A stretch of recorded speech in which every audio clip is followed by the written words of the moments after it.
I need not pause to say how very delighted I am to be here this morning and to have the opportunity of standing in this very great and significant pulpit.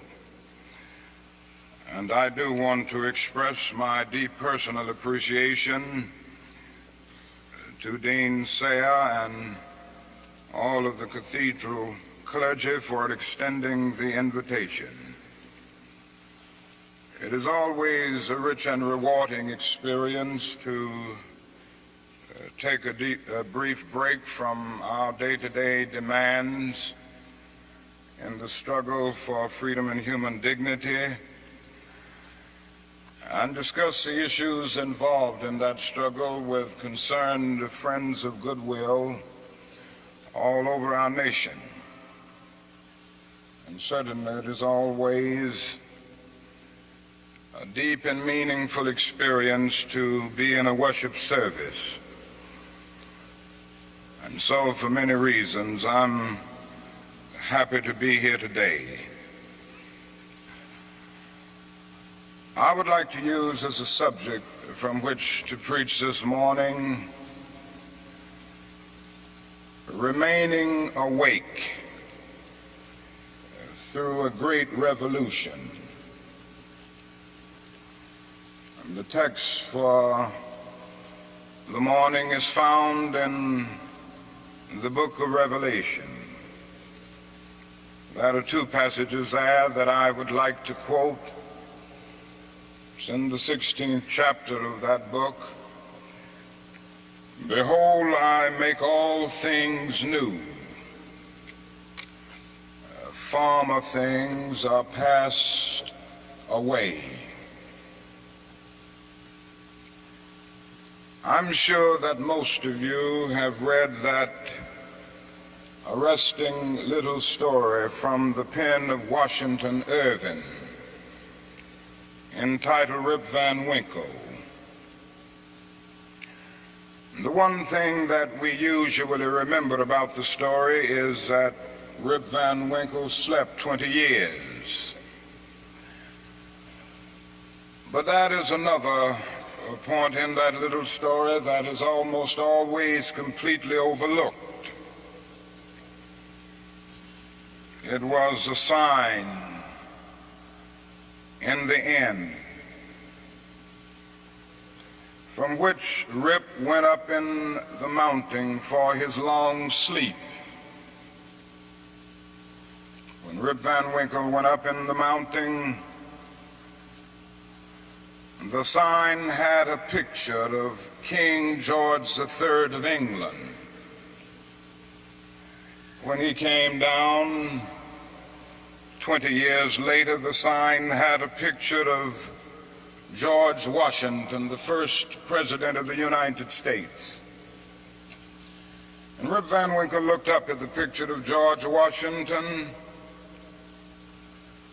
but in looking at the picture, he was amazed.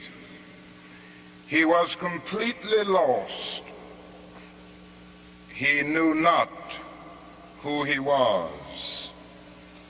And this reveals to us that the most striking thing about the story of Rip Van Winkle is not merely that Rip slept 20 years, but that he slept through a revolution.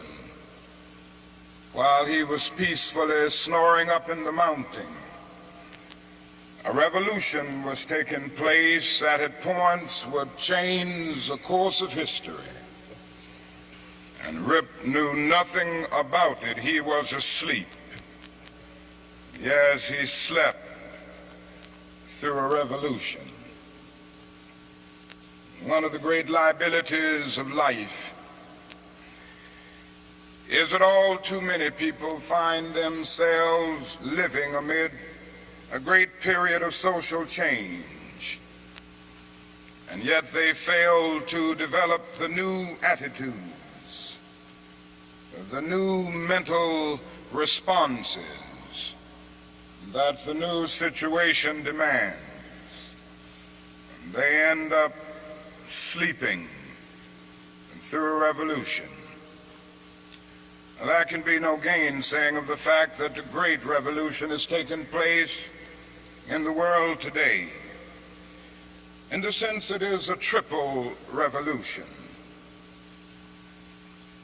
That is a technological revolution with the impact of automation and cybernation. Then that is a revolution in weaponry with the emergence of atomic and nuclear weapons of warfare. Then that is a human rights revolution with the freedom explosion that has taken place all over the world. Yes, we do live in a period where changes are taking place, and that is still the voice crying through the vista of time, saying, "Behold, I make all things new. Former things are passed away." Now, whenever anything new comes into history, it brings with it new challenges and new opportunities. And I would like to deal with the challenges that we face today as a result of this triple revolution that has taken place in the world today. First, we are challenged to develop a world perspective. No individual can live alone. No nation can live alone. And anyone who feels that he can live alone is sleeping through a revolution. The world in which we live is geographically one. The challenge that we face today is to make it one in terms of brotherhood. Now, it's true that the geographical oneness of this age has come to be to a large extent through modern man's scientific ingenuity. Modern man, through his scientific genius, has been able to dwarf distance and place time in chains. And our jet planes have compressed into minutes distances that once took weeks and even months. All of this tells us that our world is a neighborhood. Through our scientific and technological genius, we have made of this world a neighborhood, and yet we have not had the ethical commitment to make of it a brotherhood. But somehow and in some way we've got to do this.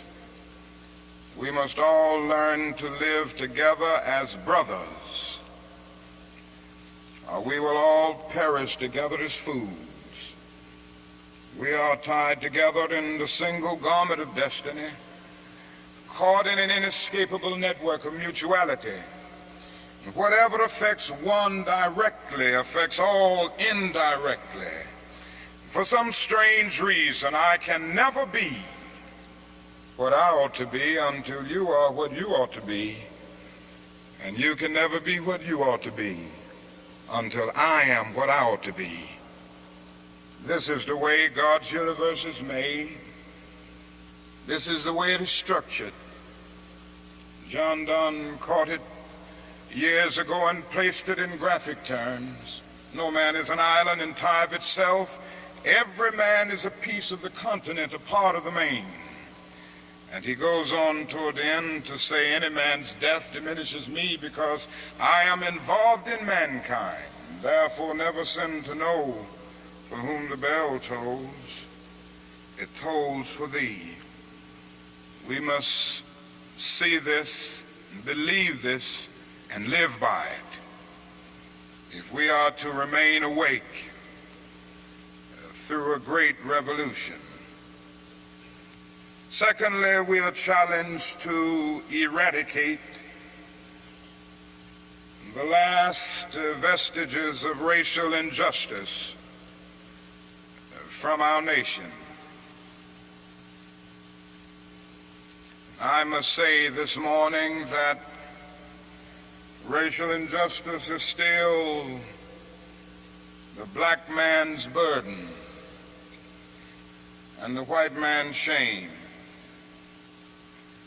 It is an unhappy truth that racism is a way of life for the vast majority of white Americans, spoken and unspoken, acknowledged and denied, subtle and sometimes not so subtle. The disease of racism permeates and poisons a whole body politic. And I can see nothing more urgent than for America to work passionately and unrelentingly to get rid of the disease of racism.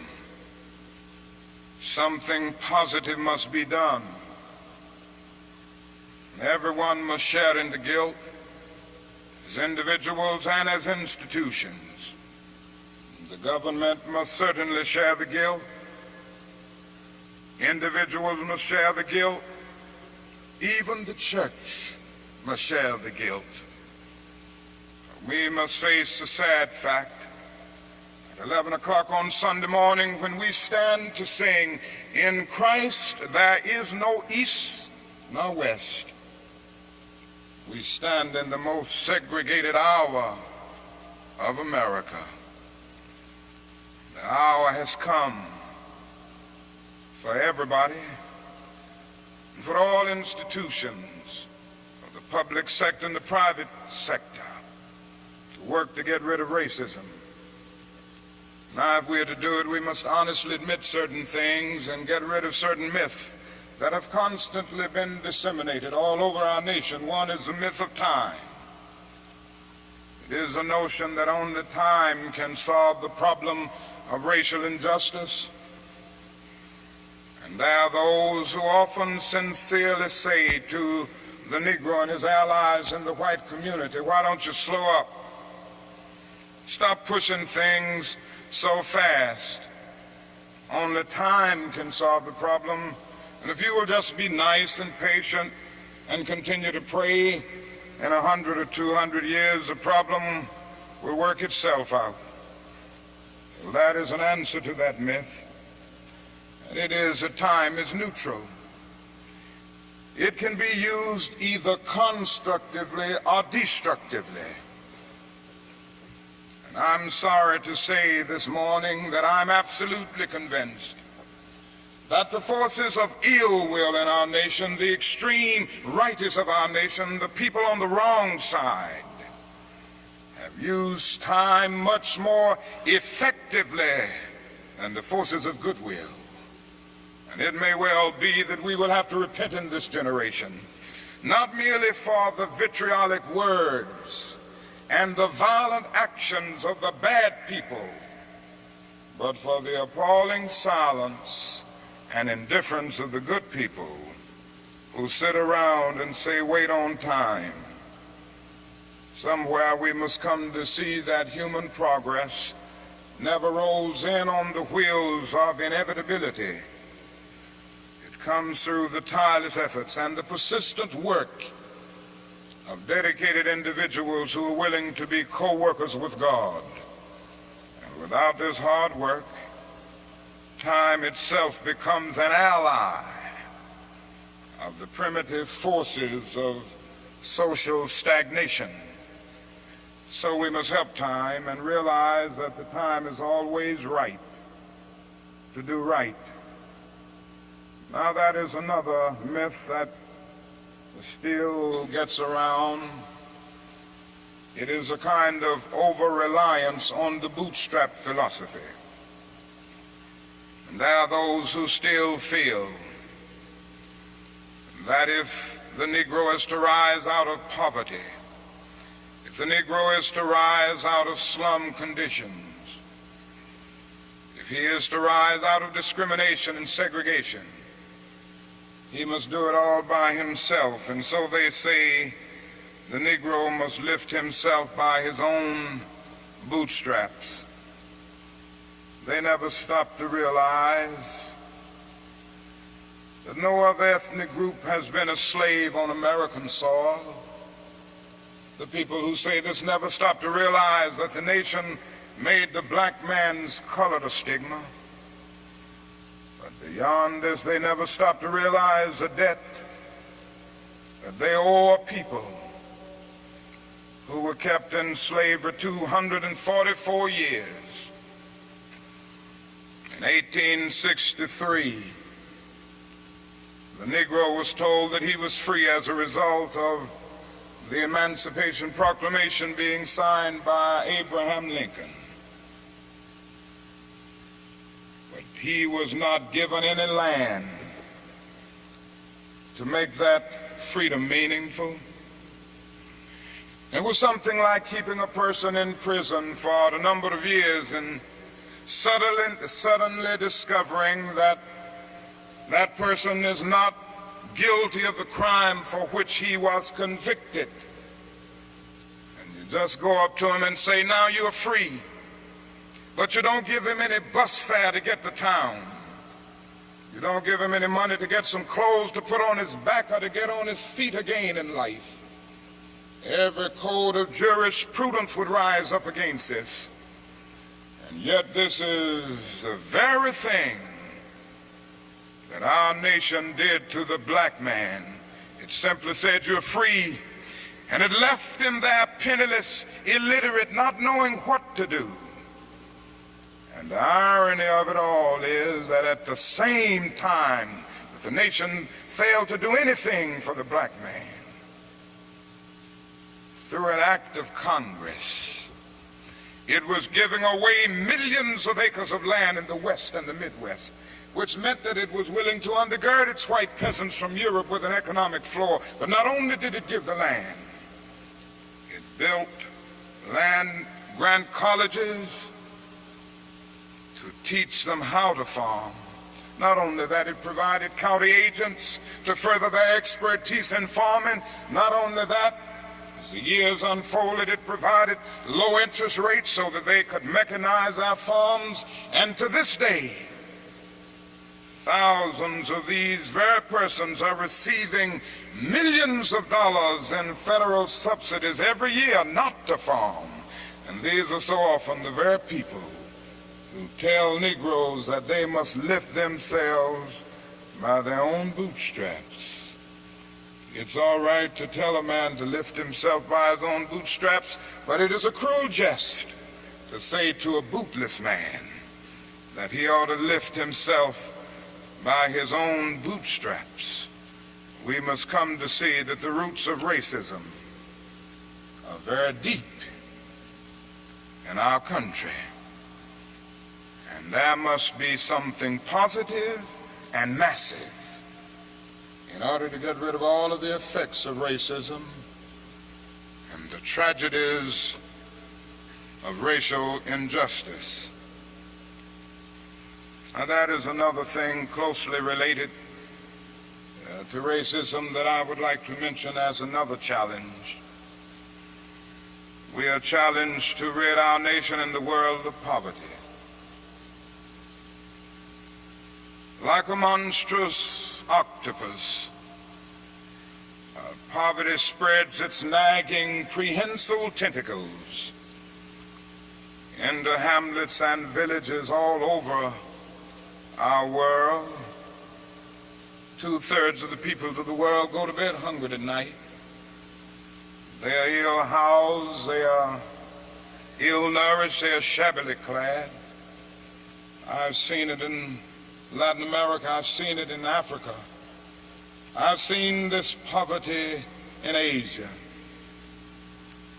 I remember some years ago, Mrs. King and I journeyed to that great country known as India. And I never will forget the experience. It was a marvelous experience to meet and talk with the great leaders of India. And to meet and talk with and speak to thousands and thousands of people all over that vast country. These experiences will remain dear to me as long as the cords of memory shall lengthen. But I say to you this morning, my friends, there were those depressing moments. How can one avoid being depressed when he sees with his own eyes evidences of millions of people going to bed hungry tonight? How can one avoid being depressed when he sees with his own eyes God's children sleeping on the sidewalks at night? In Bombay, more than 1 million people sleep on the sidewalks every night. In Calcutta, more than 600,000 sleep on the sidewalks every night. They have no beds to sleep in. They have no houses to go in. How can one avoid being depressed when he discovers that out of India's population of more than 500 million people,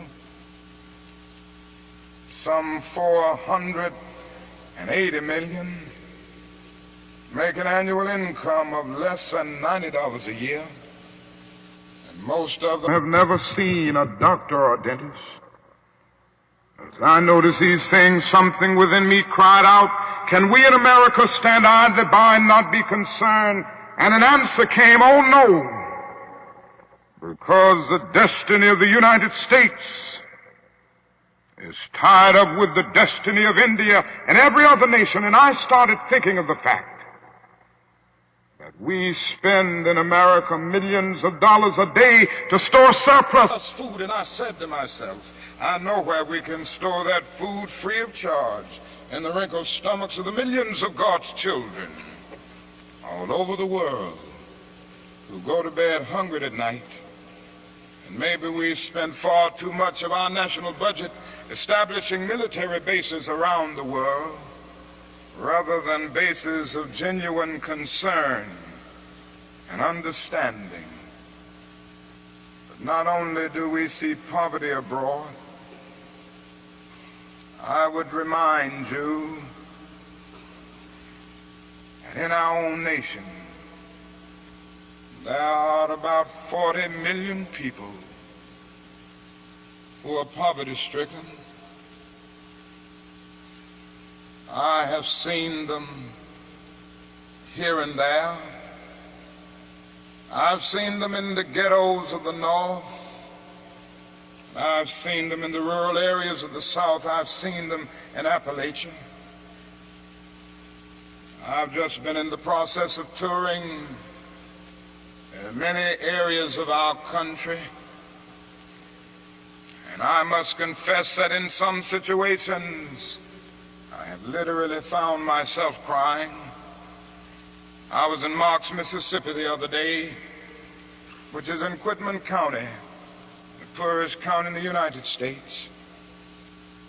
I tell you, I saw hundreds of little black boys and black girls walking the streets with no shoes to wear. I saw their mothers and their fathers trying to carry on a little Head Start program, but they had no money. The federal government hadn't funded them. They were trying to carry on, and they raised a little money here and there, trying to get a little food to feed the children, trying to teach them a little something. And I saw mothers and fathers who said to me, not only were they unemployed, but they didn't get any kind of income, no old age pension, no welfare check or anything. I said, how do you live? And they say, well, we go around to the neighbors and ask them for a little something. When the berry season comes, we pick berries. When the rabbit season comes, we hunt and catch a few rabbits. And that's about it. And I was in Newark and Harlem just this week. And I walked in to the homes of welfare mothers. I saw them in conditions, no, not with wall-to-wall carpet, but wall-to-wall rats and roaches. I stood in an apartment, and this welfare mother said to me, the landlord will not repair this place. I've been here 2 years. He had made single repair. She pointed out her little boy who was a victim of lead poisoning. She pointed out the walls with all of the ceiling falling through. She showed me the holes where the rats came in. And she said, night after night, we have to stay awake, keep the rats and the roaches from getting to the children. I said, how much do you pay for this apartment? She said, $125. And I looked and I thought and said to myself, it isn't worth $60. Poor people are forced to pay more for less, living in conditions day in and day out where their whole area is constantly drained without being replenished. It becomes a kind of domestic colony. And the tragedy is, so often these 40 million people are invisible because America is so affluent, so rich, because our expressways carry us away from the ghetto. We don't see the poor. Jesus told a parable one day, and he reminded us that a man went to hell because he didn't see the poor. His name was Dives. He was a rich man. And there was a man by the name of Lazarus, who was a poor man, but not only was he poor, he was sick. Sores were all over his body. He was so weak that he could hardly move. But he managed to get to the gate of Dives every day, wanting just to have the crumbs that would fall from his table. Dives did nothing about it. Parable ends saying, Dives went to hell, and there was a thick gulf now between Lazarus and Dives. Now, that is nothing in that parable which says that Dives went to hell because he was rich. Jesus never made a universal indictment against all wealth. It is true that one day a rich young ruler came to him and he advised him to sell all, but in that instance Jesus was prescribing individual surgery and not setting forth a universal diagnosis.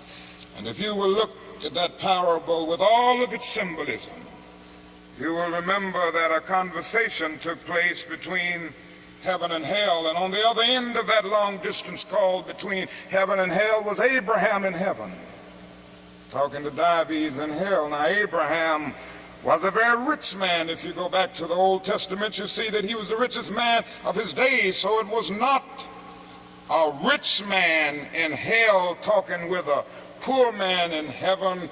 It was a little millionaire in hell talking with a multimillionaire in heaven.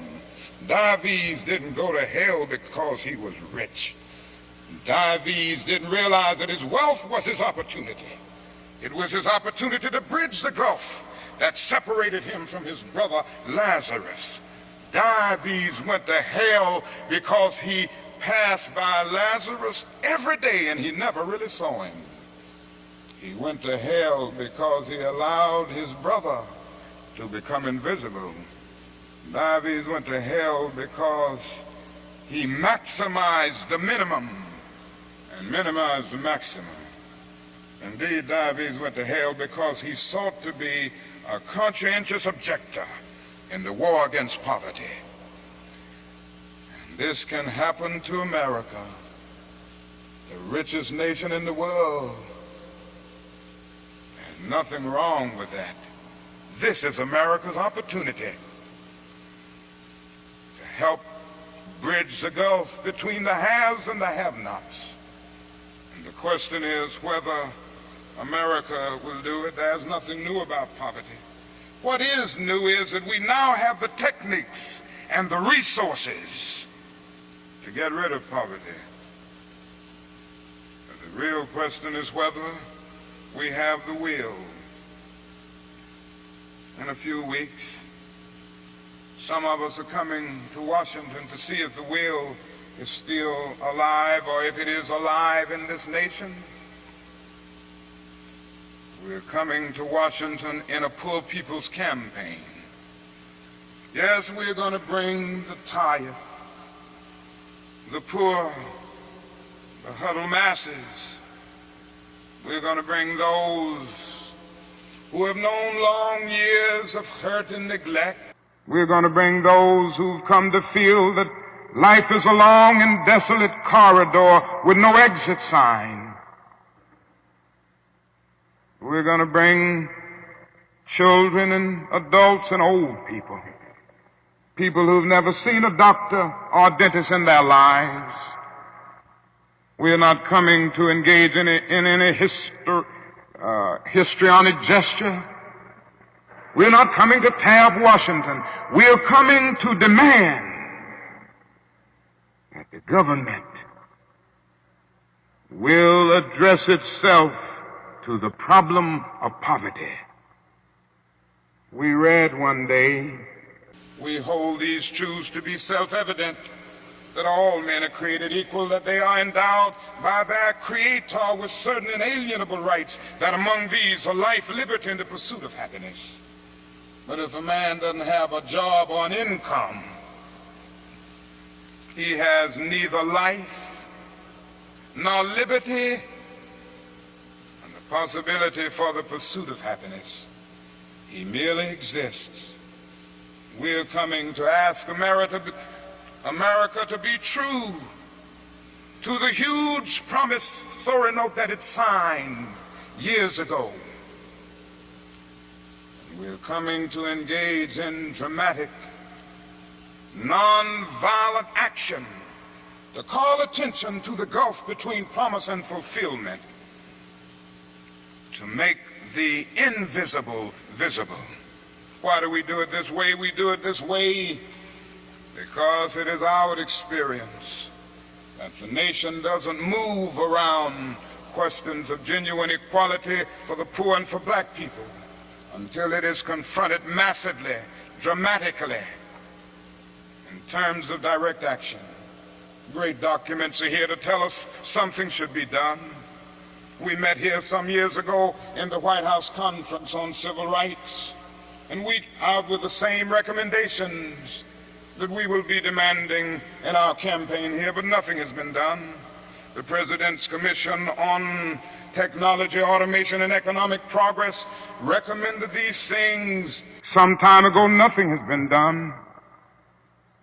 Even the urban coalition made up of mayors of most of the cities of our country, and the leading businessmen have said that these things should be done. Nothing has been done.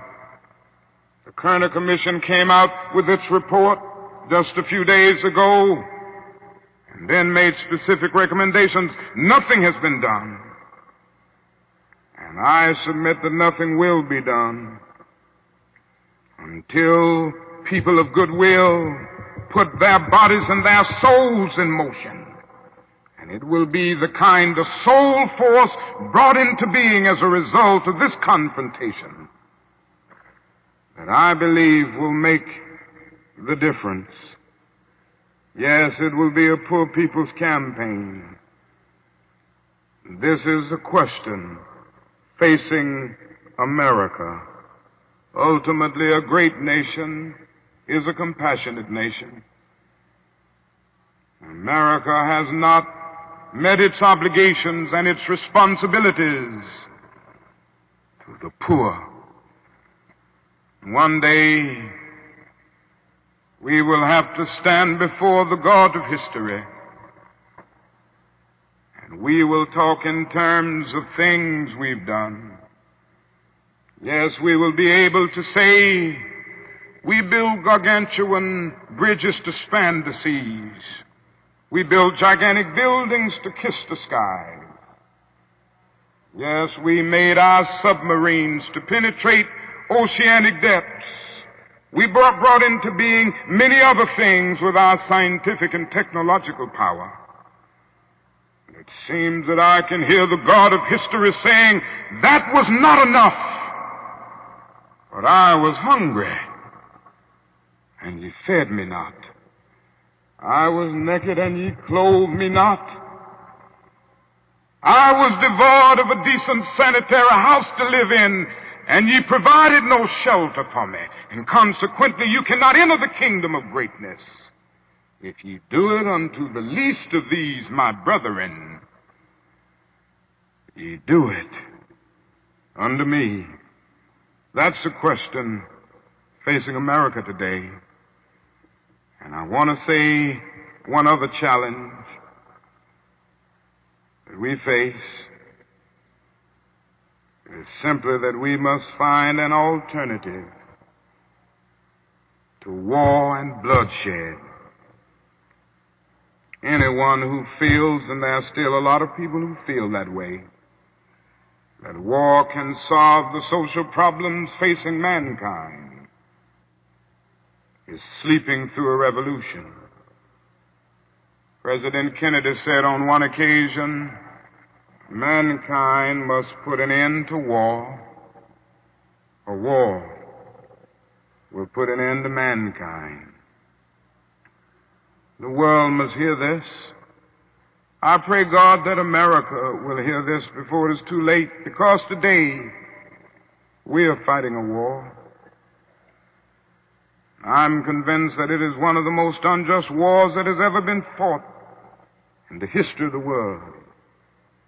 Our involvement in the war in Vietnam has torn up the Geneva Accord. It has strengthened the military-industrial complex.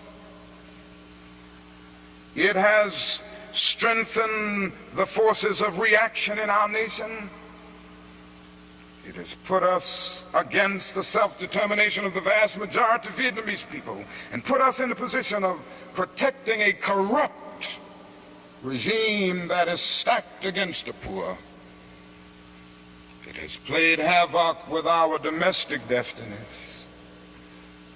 And this day we are spending $500,000 to kill every Viet Cong soldier. Every time we kill one, we spend about $500,000, while we spend only $53 a year for every person characterized as poverty-stricken in the so-called poverty program, which is not even a good skirmish against poverty.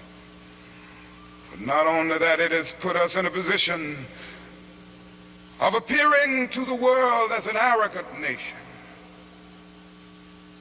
Here we are 10,000 miles away from home, fighting for the so-called freedom of the Vietnamese people when we've not even put our own house in order. And we force young black men and young white men to fight and kill in brutal solidarity. And yet when they come back home, they can't hardly live on the same block together.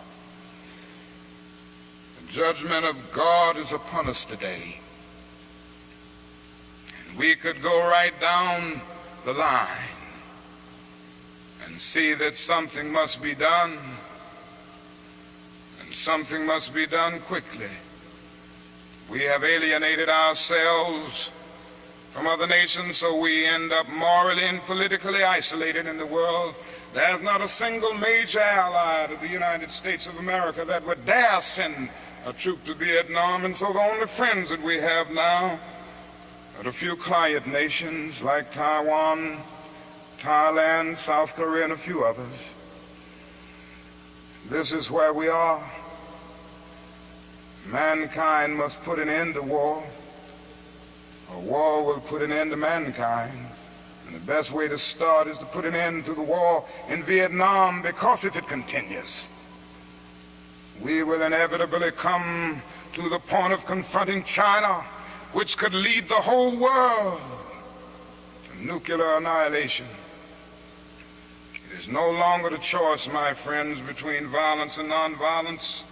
It is either nonviolence or non-existence, and the alternative to disarmament, the alternative to a greater suspension of nuclear tests, the alternative to strengthening the United Nations and thereby disarming the whole world, may well be a civilization plunged into the abyss of annihilation, and our earthly habitat will be transformed into an inferno that even the mind of Dante could not imagine This is why I felt the need of raising my voice against that war and working wherever I can to arouse the conscience of our nation on it. I remember so well when I first took a stand against the war in Vietnam, the critics took me on and they had their say in the most negative and sometimes most vicious way. One day a newsman came to me and said, "Dr. King, don't you think you're going to have to stop now opposing the war and move more in line with the administration's policy? Because I understand it has hurt the budget of your organization, and people who once respect you have lost respect. People who once respected you have lost respect for you. Don't you feel that you've really got to change your position?" I looked at him and I had to say, "Sir, I'm sorry, you don't know me. I'm not a consensus leader. I do not determine what is right and wrong by looking at the budget of the Southern Christian Leadership Conference or by taking a sort of Gallup poll of the majority opinion. Ultimately, a genuine leader is not a searcher for consensus, but a mold of consensus. On some positions, cowardice asks the question, is expedient? And then expediency comes along and asks the question, is it politic? Vanity asks the question, is it popular? And conscience asks the question, is it right? And there comes a time when one must take a position that is neither safe, nor politic, nor popular. But he must do it because conscience tells him it is right. And I believe today that that is a need for all people of goodwill to come with a massive act of conscience and say, in the words of the old Negro spiritual, we ain't gonna study war no more. This is the challenge facing modern man. Let me close by saying that we have difficult days ahead in the struggle for justice and peace. But I will not yield to a politic of despair. I'm going to maintain hope. As we come to Washington in this campaign, the cards are stacked against us. This time we will really confront a Goliath. And God grant that we will be that David of truth set out against the Goliath of injustice, the Goliath of neglect, the Goliath of refusing to deal with the problems, and go on with a determination to make America the truly great America that it is called to be. I say to you that our goal is freedom, and I believe we're going to get there, because however much she strays away from it, the goal of America is freedom. Abused and scorned though we may be as a people, our destiny is tied up in the destiny of America. Before the Pilgrim Fathers landed at Plymouth, we were here.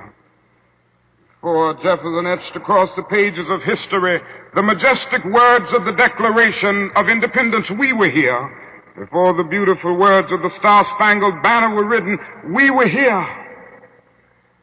For more than 2 centuries, our forebears labored here without wages. They made cotton king, and they built the homes of their masters in the midst of the most humiliating and oppressive conditions. And yet out of a bottomless vitality, they continue to grow and develop. If the inexpressible cruelties of slavery couldn't stop us, the opposition that we now face will surely fail. We're going to win our freedom because both the sacred heritage of our nation and the eternal will of the Almighty God are embodied in our echoing demands. And so however dark it is, however deep the angry feelings are and the violent explosions are, I can still sing, we shall overcome. We shall overcome because the arc of the moral universe is long, but it bends toward justice. We shall overcome because Carlyle is right.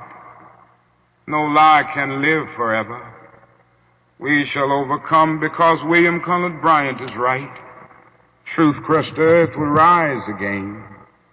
We shall overcome because James Russell Lowell is right, as we were singing earlier today. Truth forever on the scaffold, wrong forever on the throne, yet that scaffold sways the future, and behind the dim unknown standeth God within the shadow, keeping watch above his own. With this faith, we will be able to hew out of the mountain of despair the stone of hope.